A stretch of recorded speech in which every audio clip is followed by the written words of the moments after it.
Merci de nous rejoindre pour suivre ce 20h sur la RTNC. Bonne nouvelle pour les femmes congolaises, celles porteuses de la vie, les femmes enceintes. Elles bénéficieront désormais de la gratuité de la maternité et des soins des nouveau-nés. Ceci grâce au programme Santé universelle lancé ces jours par le chef de l'État congolais Félix-Antoine Tshisekedi Tshilombo. Nous sommes à l'hôpital militaire du camp Tchachi. Reportage signé Pierre Kibambe Somwe. Bienvenue Kabamba et Mika Lusala. L'ouverture santé universelle, c'est désormais effectif. Après la gratuité de l'enseignement de base, vive la gratuité de la maternité et des soins du bébé. Sous le haut patronage du président de la République Félix-Antoine Tshisekedi Tshilombo, le Conseil national de la couverture santé universelle a procédé ce mardi 5 septembre 2023 au lancement officiel de la couverture santé universelle en RDC avec comme premier paquet des soins, la gratuité de la maternité et la prise en charge du nouveau-né. La cérémonie a été présidée à l'hôpital du camp militaire colonel Tchachi, en présence de chefs des institutions, le président du Sénat Modeste Bahati Lukwebo, le vice-président de l'Assemblée nationale André Mbata et de plusieurs autres invités. Plus de femmes prises en otage après leur accouchement par manque d'argent, plus de stress de la femme enceinte face aux obstacles financiers causant la mortalité maternelle et infantile. La gratuité de la maternité et des soins du nouveau-né vient pallier aux souffrances des moins nantis.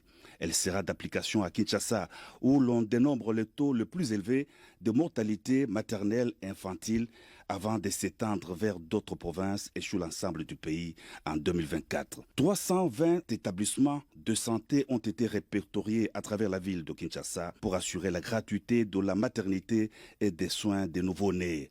Le gouvernement de la République, qui travaille en partenariat avec la Banque mondiale et l'Organisation mondiale de la santé, a disponibilisé 42 millions de dollars américains. Encore une vision du président Félix-Antoine Tshisekedi Tshilombo qui se matérialise. En ce jour du 5 septembre 2023, je suis heureux d'annoncer le lancement du programme de gratuité des accouchements dans la ville de Kinshasa, qui est le premier paquet de soins de notre mise en œuvre de la couverture santé universelle. Cela signifie que les femmes enceintes, les accouchés et nouveau-nés recevront des soins de santé de qualité gratuitement, sans que les difficultés financières ne constituent un obstacle, et cela sur financement propre du gouvernement. Le choix de Kinshasa a été fait du fait que nous avons conscience que Kinshasa est une ville densément peuplée dont le taux de mortalité maternelle et infantile particulièrement élevé tire le pays vers le bas. Nous nous engageons à éviter la surcharge des établissements de soins et de santé de la ville-province de Kinshasa en étendant progressivement ce programme aux provinces voisines, notamment le Grand Bandundu et le Congo central, dans les prochains 2 mois. Grâce au financement de la Banque mondiale, nous prévoyons aussi d'élargir cette couverture de soins de qualité aux provinces du Kwilu, du Kasaï central et du Sud Kivu, ainsi qu'à 8 autres provinces du pays d'ici la fin de cette année. Cela permettra de couvrir 13 provinces sur les 26 que compte notre pays, et en 2024, la mise à l'échelle nationale sera achevée. L'objectif fondamental de ce programme est de garantir des soins et des services de santé de qualité et gratuits à toutes les femmes enceintes, aux accouchés et aux nouveau-nés pendant leurs premiers mois de vie. Le président de la République a lancé le programme de la gratuité de la maternité et des soins des nouveaux-nés. Il a ensuite procédé à la remise symbolique des kits médicaux au personnel de la santé avant d'être convié à visiter l'hôpital moderne du camp colonel Tchachi.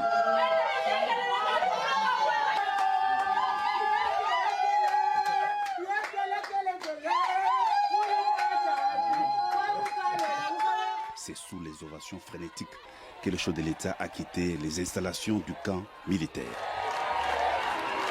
Les élections et la situation sécuritaire de l'Est de la République démocratique du Congo, ces deux points étaient au centre de l'entretien entre le président de la République démocratique du Congo et Didier Reynders, commissaire européen à la justice, Guilain Kaba-Lundi et Kazo Kazadi pour le reportage. Devra accueillir au premier semestre 2024 une conférence internationale sur la justice internationale. L'annonce a été faite ce mardi 5 septembre 2023 à l'issue de l'audience que le chef de l'État Félix-Antoine Tshisekedi Tshilombo a accordée à une délégation de la Commission de l'Union européenne conduite par Didier Reynders, commissaire européen à la justice. Avec le président, j'ai surtout parlé de la situation sécuritaire, bien entendu, en particulier à l'Est.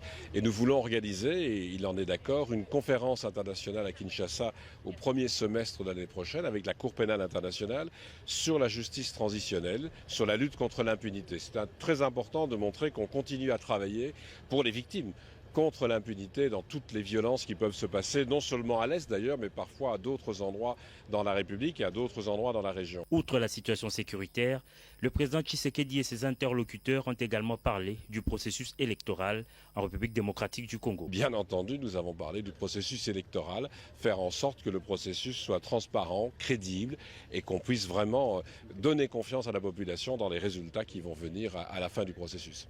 Ces hauts fonctionnaires européens ont enfin fait savoir que son institution travaille en étroite collaboration avec la Cour constitutionnelle, le Conseil supérieur de la magistrature et la ministre de la Justice pour moderniser la justice congolaise et accompagner la formation de nouveaux magistrats. Prestation de serment du nouveau chef d'État zimbabwéen le lundi 4 septembre. Félix-Antoine Tshisekedi Tshilombo, président de la RDC, était l'hôte d'Emerson Mnangagwa. Hier donc, à Harare, plusieurs autres chefs d'État et de gouvernement ont assisté à cette cérémonie. Commentaire en images. La vie s'est arrêtée net à Harare et ses environs dès les premières heures de la matinée. De nombreux Zimbabwéens ont investi tous les compartiments du National Sports Stadium pour un rendez-vous sacré relevant de l'ancrage historique de leur nation. À sa descente d'avion, le président Tshisekedi est salué par le ministre zimbabwéen des Affaires étrangères et une frange des Congolais sélectionnés parmi des milliers d'autres postés aux alentours de l'aéroport international Robert Mugabe de Harare. C'est une tonnerre d'acclamations qui marque l'entrée des invités de marque présents à la cérémonie de prestation de serment. Le Sud-Africain Cyril Ramaphosa, le Mozambicain Philippe Nyusi et Félix-Antoine Tshisekedi Tshilombo de la République démocratique du Congo rejoignent la tribune. Déclaré vainqueur avec 52,6% des voix, Emerson Mnangagwa, âgé de 81 ans, remplit pour un second mandat présidentiel. L'homme du jour rejoint le stade avec une foule évaluée à plus de 50 000 personnes et c'est tout le stade qui se lève pour accueillir le président élu accompagné de son épouse.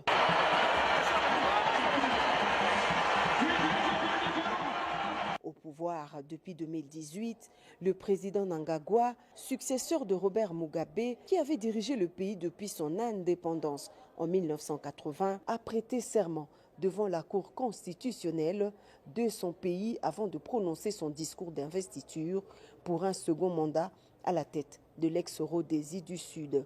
His Excellency, my dear brother, Tshilombo Tshisekedi, President DRC, welcome. Dans sa première prise de parole, Mnangagwa prend l'engagement d'offrir à son pays et à son peuple un avenir meilleur sur base d'une série de réformes applicables dans tous les secteurs de la vie nationale. Ce jeune État de l'Afrique australe, indépendant 20 ans après la République démocratique du Congo, est membre avec la RDC de la SADC et des autres organisations régionales. Sous la présidence de Mzee Laurent Désiré Kabila, les forces armées du Zimbabwe avaient combattu aux côtés des FARDC pour défendre la ville de Kinshasa face à l'attaque rwandaise. Actuellement, dans le cadre de la SADC, le Zimbabwe a donné son accord pour participer à la force régionale de la SADC en vue de combattre les forces terroristes du M23 soutenues par le Rwanda.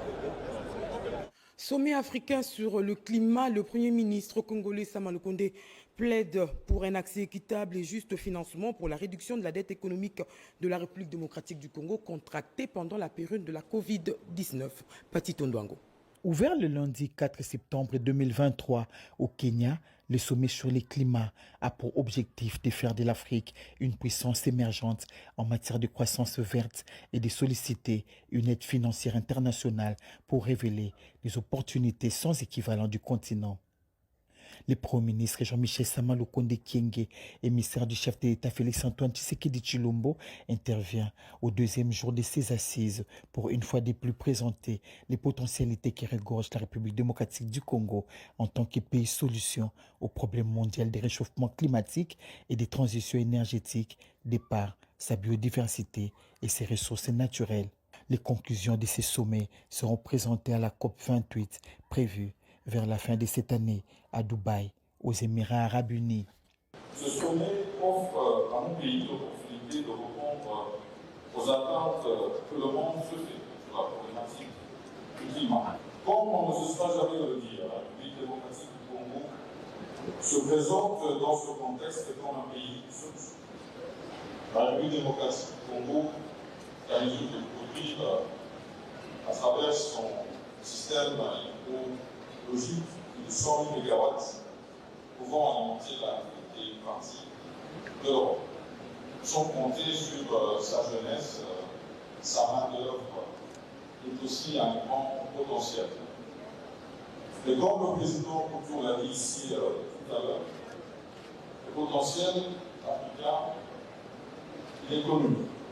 Ici, il est question de transformer ce potentiel. La République démocratique du Congo, 3 ingrédients indispensables sont importants. La volonté, la solidarité et la détermination. La volonté, à travers le respect des engagements que nous prenons, particulièrement les pays pollueurs, ce qui concerne la taxe carbone, comme convenu lors de la COP 15. La volonté sur les financements innovants, les économies vertes, tel qu'échangé lors du sommet de Paris dernier. C'est tard dans la nuit du 4 au 5 septembre 2023 que le chef du gouvernement a foulé le sol de Nairobi. À l'aéroport Jomo Kenyatta, John Nyakiro, ambassadeur de la République démocratique du Congo au Kenya, était présent pour un accueil aux représentants du chef de l'État Félix-Antoine Tshisekedi Tshilombo. Tradition du pays hôte respecté, Jean-Michel Sama Lukonde Kyenge a apposé sa signature sur les livres d'or, une façon de marquer son passage au pays de William Ruto, instant suivi d'un entretien de quelques minutes avec les diplomates congolais. Le chef du gouvernement a dans sa délégation le vice-premier ministre, ministre des Affaires étrangères, Christophe Lutundula. Et au cours du traditionnel briefing à l'attention de la presse, le ministre de la Communication et Médias, Patrick Muyaya Katembwe, a dénoncé certaines manières de la presse internationale qui incriminent à tort les services de l'État dans l'assassinat de Chérubin Okende. Le ministre dénonce également le tribalisme utilisé par des personnes de mauvaise foi pour s'attaquer aux institutions. Extrait. C'est franchement dommage que des médias que nous connaissons crédibles comme RFI, comme Jeune Afrique, lorsque vous regardez ces fameux rapports, quand vous commencez simplement à en faire la lecture, regardez déjà dans l'entête sécurité intérieure, il n'y a même pas eux à la fin. Pour donner un exemple, je pense que le ministère de l'Intérieur, mon collègue de l'Intérieur, qui a en charge la collaboration avec les services, va protester vigoureusement. On aurait voulu que RFI ou Jeune Afrique nous appellent pour nous dire « Monsieur le ministre, vous pensez quoi de ces rapports ?» On aurait donné des réponses. À défaut de nous joindre, on aurait pu contacter l'ANR ou le ministère de l'Intérieur pour...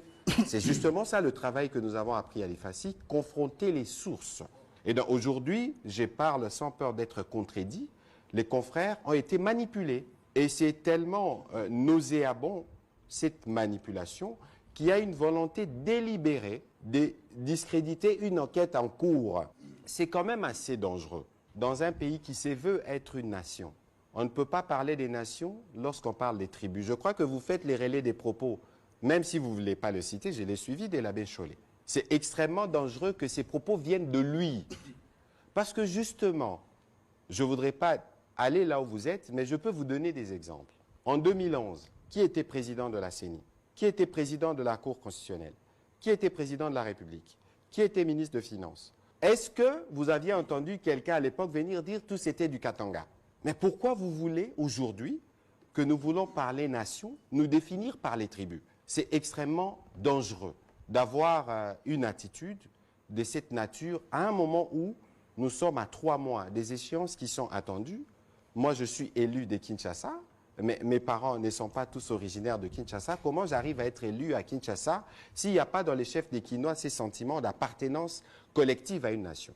Et donc, il faut cesser d'exacerber cette question des tribus. Nous en avons parlé en conseil avec le ministre Yves Moukoulou qui a présenté un projet de loi dans ce sens-là.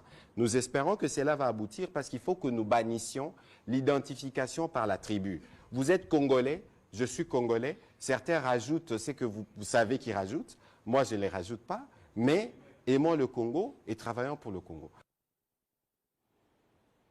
Et en séjour à Kinshasa, le commissaire européen à la justice Didier Reynders était reçu en même temps par le vice-premier ministre, ministre des Affaires étrangères, par le président de la Cour constitutionnelle, ainsi que par celui de la Commission électorale nationale indépendante. Parmi les points abordés, je cite la justice transitionnelle, les élections en RDC, ainsi que la sécurité de l'Est du pays. Le tout dans ce condensé.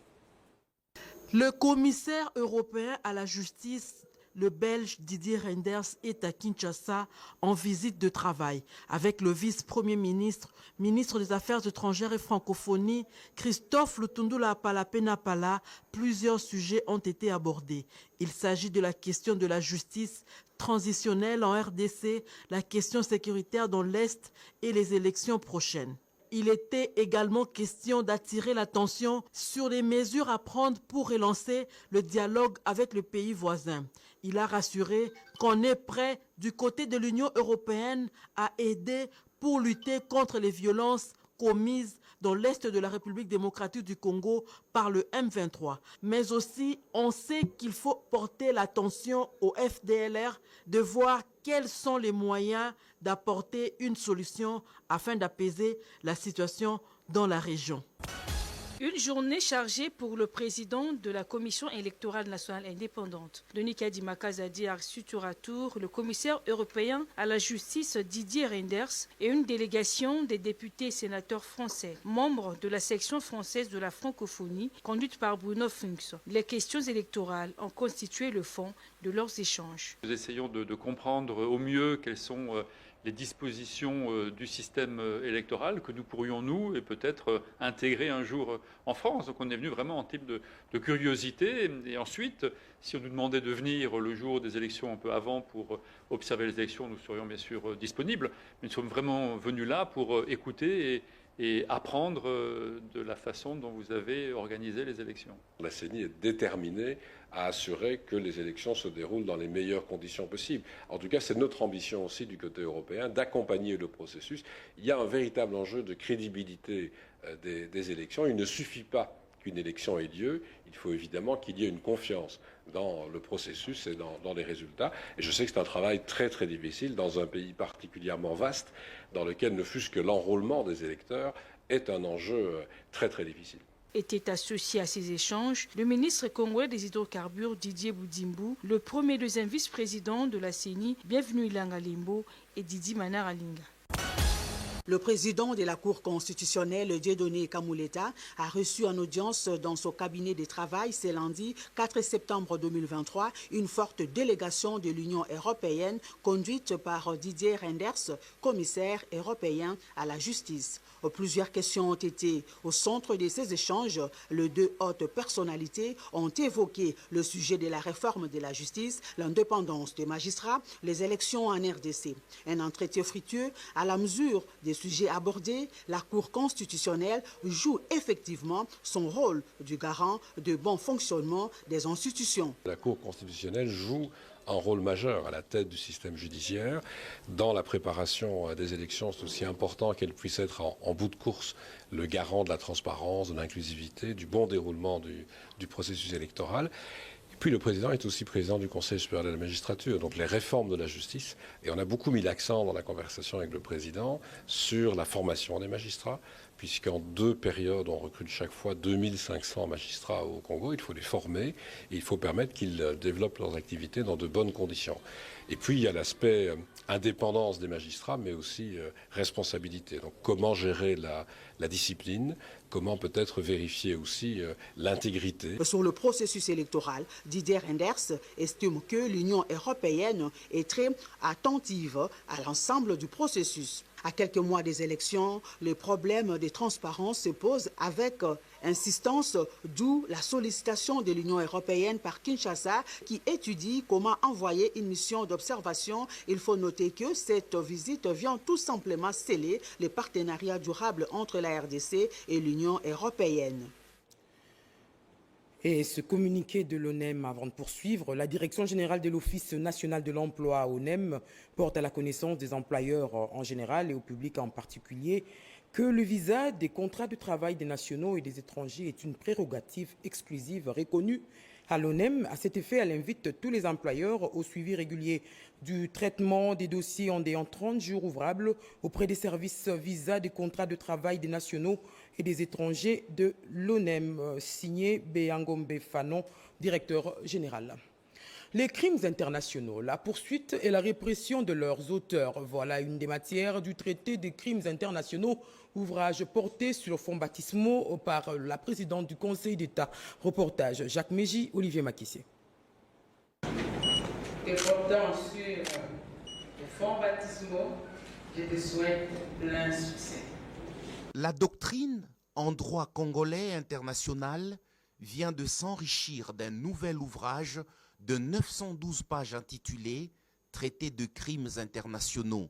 C'est la 3e édition, l'œuvre du général Laurent Moutata Lwaba, premier avocat général de forces armées près la haute cour militaire. Présenté par le professeur Wane Bameme dans sa forme et son fond, le traité de crimes internationaux contient 5 parties qui abordent différentes notions relatives aux crimes internationaux, notamment le principe régissant la répression de crimes contre la paix, la sécurité et de l'humanité, l'action complémentaire de la CPI face aux poursuites, l'itinéraire judiciaire à risque pour les incriminés, les conflits armés par procuration en République démocratique du Congo, l'évier des violations massives des droits et libertés fondamentaux des humains et l'analyse détaillée de crimes prévus dans le statut de Rome et en droit congolais.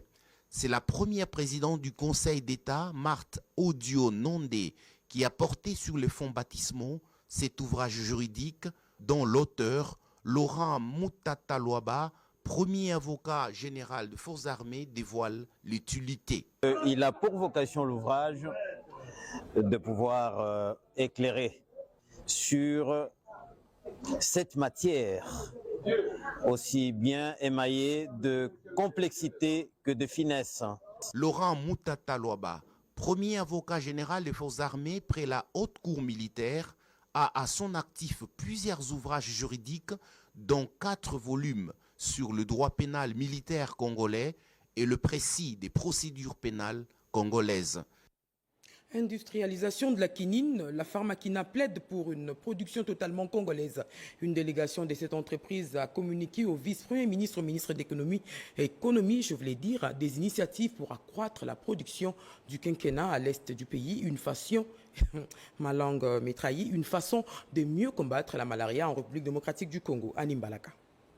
La Pharmakina plaide pour une implication du gouvernement afin d'accroître la production et la transformation du quinquennat localement. Reçu le mardi 5 septembre par le vice-premier ministre au ministre de l'économie nationale, le Dr Vital Kamerhe, le fondateur et manager de la société Alpha Talent Africa, Roland De Corvée, est venu premièrement informer officiellement au gouvernement congolais de l'achat par son entreprise de la totalité de la société Pharmakina dont il dirige désormais les conseils d'administration. Située dans la ville de Bukavu, dans la province du Sud Kivu, la société Pharmakina est une société pionnière dans la transformation du quinquennat. Cette plante a forte vertu curative qui sert de matière première dans la fabrication de la quinine, principal médicament contre le paludisme. La quinine est vraiment un bien congolais, un trésor national. Seulement notre société ne transforme que 20% de ce produit et 80% sont exportés à l'état brut en Inde, où c'est transformé en médicaments et ça revient en Afrique. Accompagné par l'administrateur de la Pharmakina, Étienne Erny, et le directeur général Garpreet Kang, le nouveau propriétaire de cette société a été conduit auprès du vice-premier ministre au ministre de l'économie nationale par un grand notable du Sud Kivu, Norbert Basengezi Kantitima, qui connaît à suffisance l'importance capitale qu'accorde Vital Kamerhe dans le développement de l'industrie pharmaceutique dans la province du Sud Kivu qu'ils ont en commun comme province d'origine. L'entrepreneur produit 10 000 tonnes de maïs par jour à Goma et rachète la production des paysans. Son entreprise est également bénéficiaire des allègements du gouvernement à travers le Code des investissements. Le ministre du Plan a encouragé cette structure qui a visiblement créé des emplois. Françoise Bouelabouaki, Pompoumba. Informaticien de formation, Bernard Bahati, patron de la société Okapi, produit aujourd'hui 30 tonnes de semoule de maïs pour nourrir Goma. On n'y croyait pas, on ne pensait pas que ça pouvait être possible parce qu'on se disait à Anapi, on ne connaissait personne. Le projet Okapi est exonéré par le gouvernement congolais, ce qui nous permet d'importer des machines. Lutter contre l'importation des produits alimentaires, nombreux Congolais se lancent dans la production agroalimentaire. Constat de la ministre d'État, ministre du Plan, Judith Soumi Nwatuluka, en visite de projet, accompagnée du directeur général de l'ANAPI, Antonin Kinzo Kamole. Le président de la République a dit dans sa vision qu'il veut faire des Congolais des millionnaires et aujourd'hui on y est. Et tout ça c'est pour développer la RDC. Une autre usine de production en plein cœur de Goma, c'est Mogabaon. Un portefeuille de 20 millions de dollars américains. Grâce aux exonérations, des rêves d'enfants se réalisent. On a vu toute une chaîne de transformation avec des silos qui peuvent contenir plus de 2500 tonnes par silo et il y en a 4. Donc ça fait 10 000 tonnes de maïs qui peuvent être produits ici. Il achète aussi des haricots qu'il conditionne ici et qu'il peut vendre. Malgré la présence des groupes armés, l'occupation du M23, le moral reste à l'ouvrage. Le monde des affaires est optimiste et patriotique. Il s'agit ici de promouvoir la réhabilitation et la construction des chemins de fer en République démocratique du Congo. Le protocole d'accord est signé entre l'agence dénommée APCS et China Civil Engineering Construction Corporation. Reportage signé Gaëtan Magalano. Ça aura, dans les jours à venir, de nouveaux chemins de fer. Aussi, la réhabilitation de certains déjà existants. C'est un début dans le couronnement de contacts entrepris par le directeur général Freddy Chembo, alors qu'il accompagnait le président de la République Félix-Antoine Tshisekedi lors de son récent voyage officiel au pays de Xi Jinping. Un mémorandum d'attente signé entre l'agence de pilotage de coordination et de suivi de conventions de collaboration et l'entreprise China Civil Engineering Construction Corporation, spécialisée dans la construction de routes et chemins de fer, avec pour objectif de permettre au gouvernement de la RDC, à travers le ministère de Transport, de Communication et Désenclavement et la SNCC, à relever le défi dans le secteur de chemin de fer.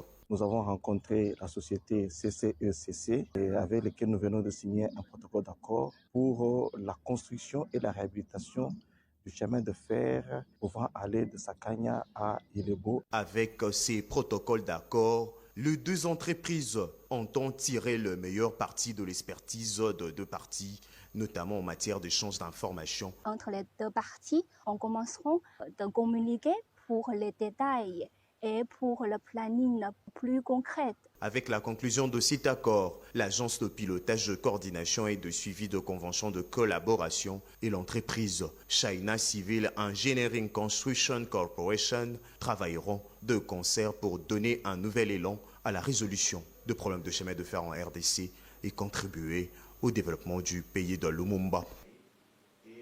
La cellule technique de planification minière a un nouveau coordonnateur. Il s'appelle Raphaël Matamba. Il a été officiellement investi aujourd'hui au cours d'une cérémonie de remise et reprise. Alain Bikaï.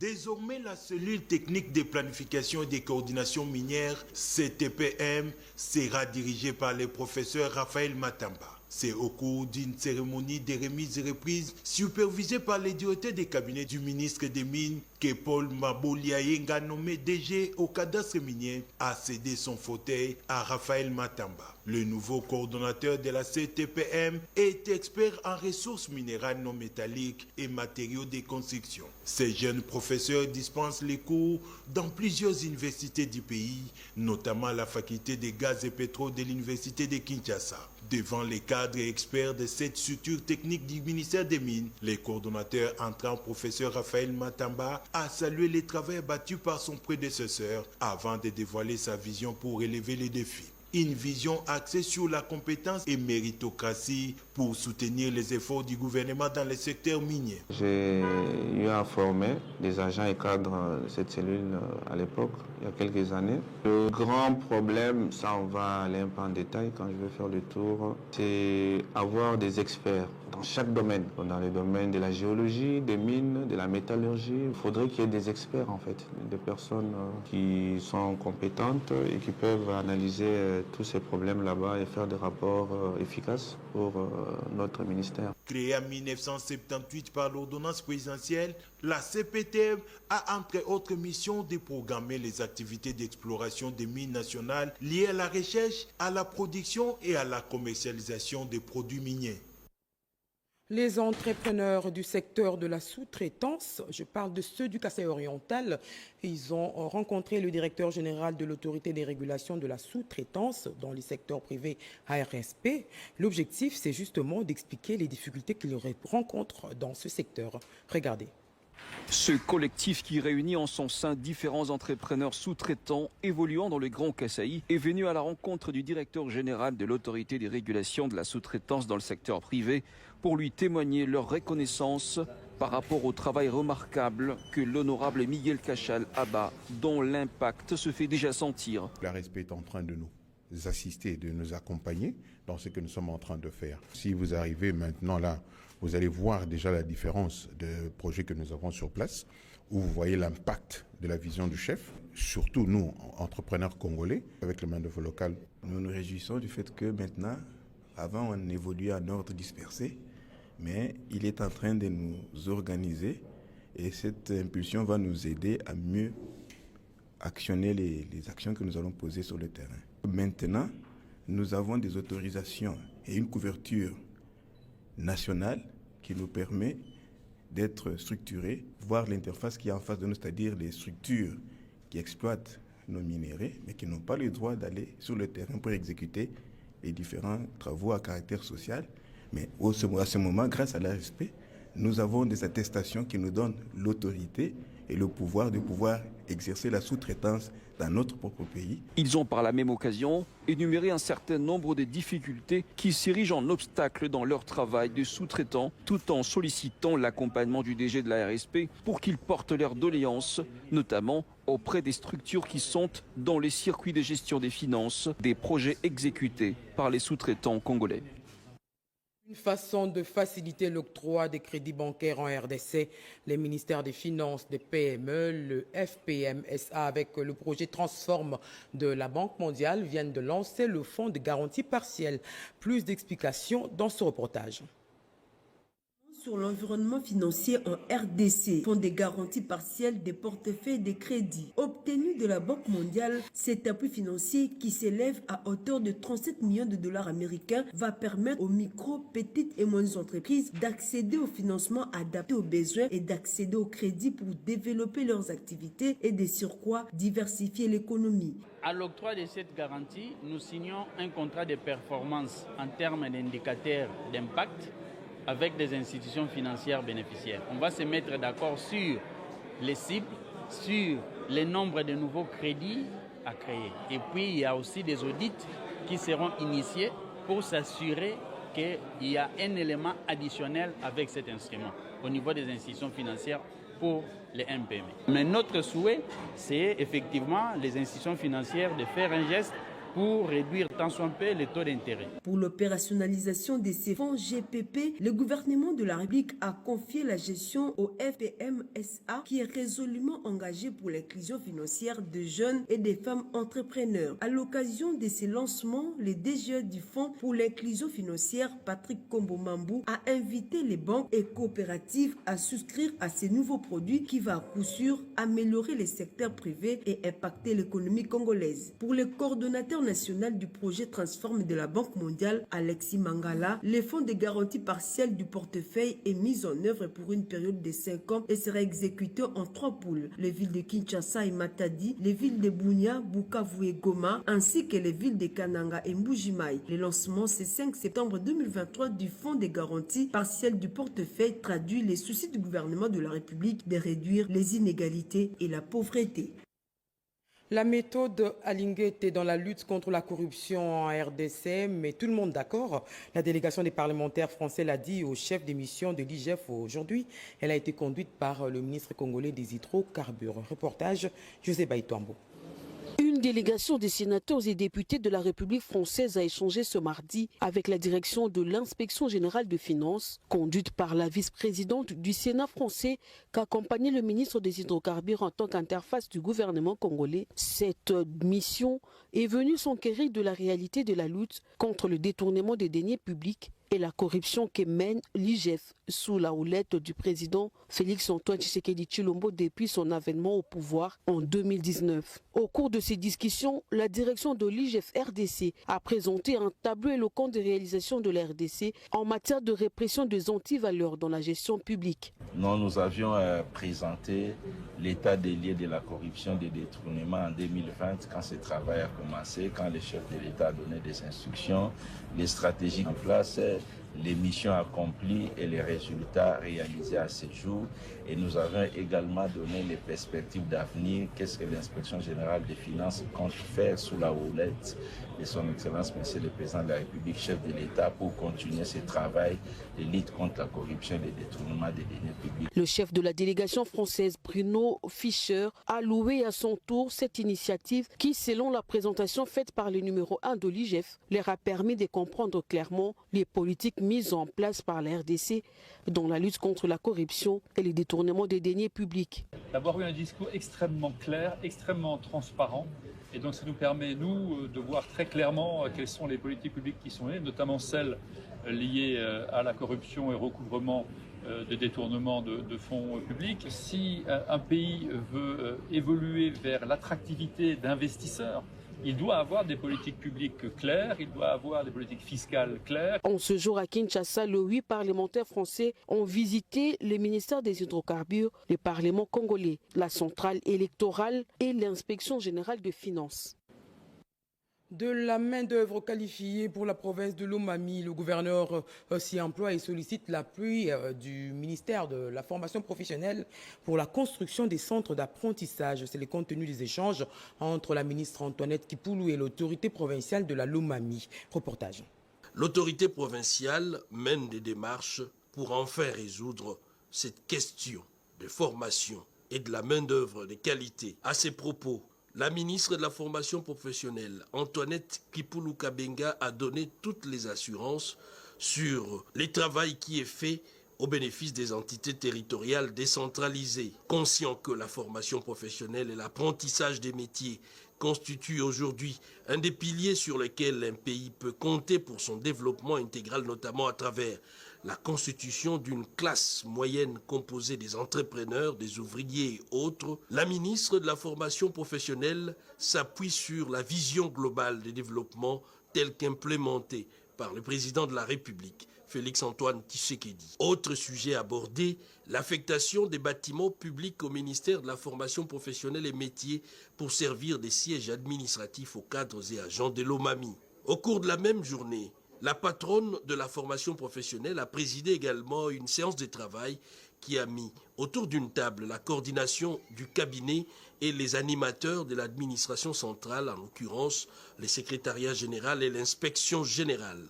Au centre des discussions, la collaboration entre le cabinet et l'administration, l'évaluation des épreuves de l'examen national des fins d'études professionnelles qui, en sa 3e édition, dont la correction doit se poursuivre afin de livrer aux apprenants finalistes leurs résultats.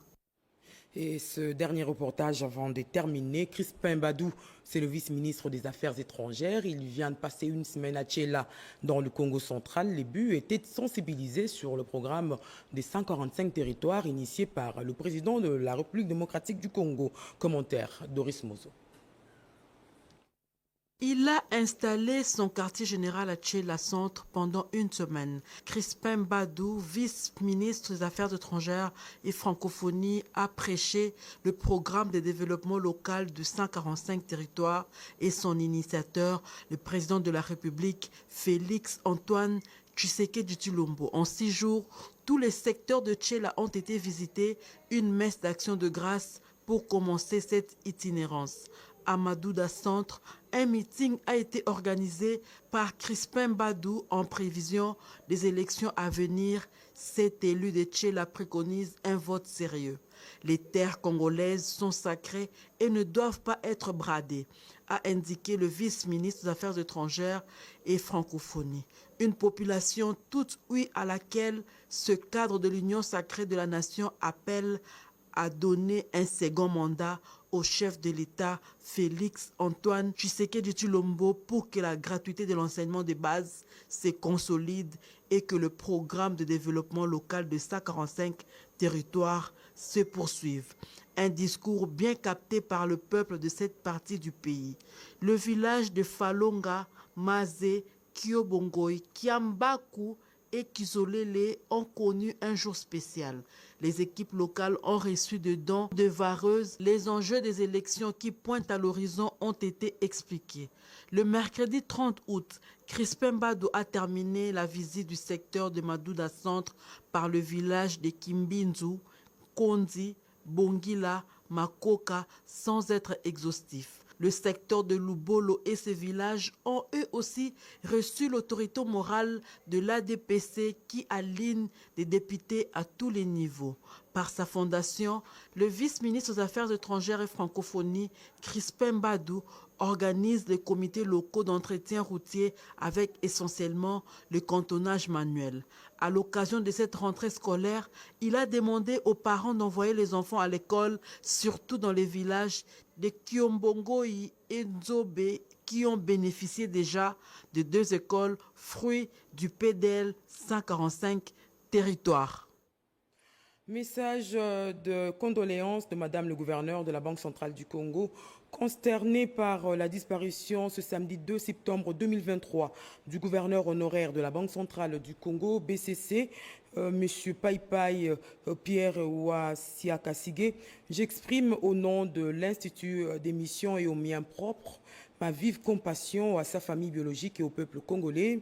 Homme d'État convivial, l'illustre disparu a connu une riche carrière politique et professionnelle qui lui a donné l'opportunité de servir à la nation à différents postes de responsabilité, notamment en tant que ministre, député, administrateur, directeur général, président, délégué général et gouverneur de la Banque centrale du Congo.